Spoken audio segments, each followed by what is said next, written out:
আসসালামু আলাইকুম। আমার হাতে এখন যে এয়ারপডটা দেখতে পাচ্ছেন, এই এয়ারপডটার একটা কানের স্পিকার আপনার এখানে দেখা যায় কিছুক্ষণ চলার পরে এটা বন্ধ হয়ে যায়, এটা আর চলে না। এখন আমরা দেখবো আসলে এটা সমস্যাটা কি। এটা মেইন যে ব্যাটারি ওটা ঠিক আছে, এই এক কানের একটা অনেক সময় বাজার কিছুক্ষণ পরেই এটা বন্ধ হয়ে যায়। এখন আমরা এই এয়ারপডটা খুলবো খুব সুন্দরভাবে। এখন আসলে দেখবো মূলত এগুলার সমস্যাগুলো হয়, এগুলার ভিতরে ছোট কিছু ব্যাটারি থাকে, ওই ব্যাটারি থেকে মূলত এই সমস্যাটা হয়। এখন আমরা এখানে একটু থিনার দেব।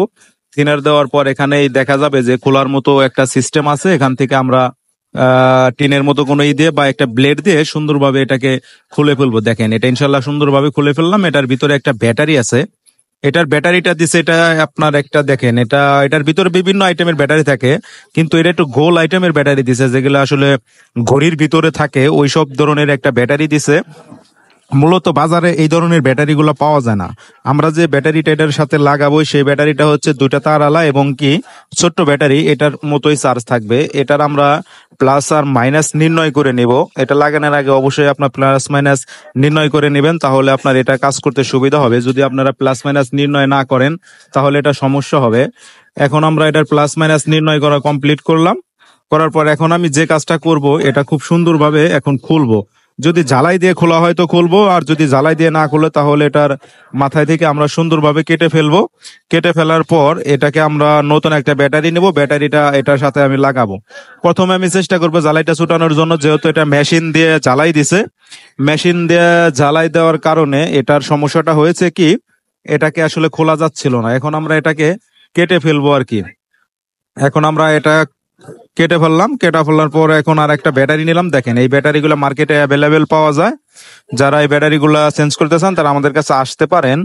এখন আমি এই ব্যাটারির প্লাস মাইনাস নির্ণয় করব, কারণ প্লাস মাইনাস নির্ণয় করে যদি উল্টাপাল্টা লাগাই তাহলে এটার ভিতরে ছোট সার্কিটটা শর্ট সার্কিট হয়ে যাওয়ার সম্ভাবনা আছে।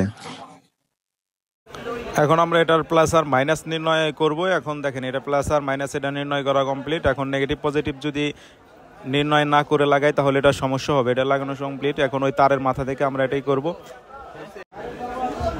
এখন আমরা এটা লাগাবো, আপনাদের লাগিয়ে দেখাবো। যারা ব্যাটারি চেঞ্জ করতে চান তারা এই নিয়মে ব্যাটারিগুলো চেঞ্জ করতে পারেন।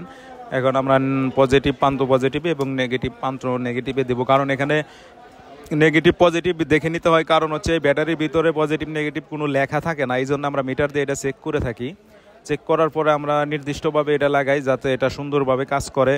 যদি এটা নেগেটিভ পজিটিভ সুন্দরভাবে না লাগাই তাহলে এটা কাজ করবে না বা সার্কিটটা ক্ষতিগ্রস্ত হয়ে যেতে পারে।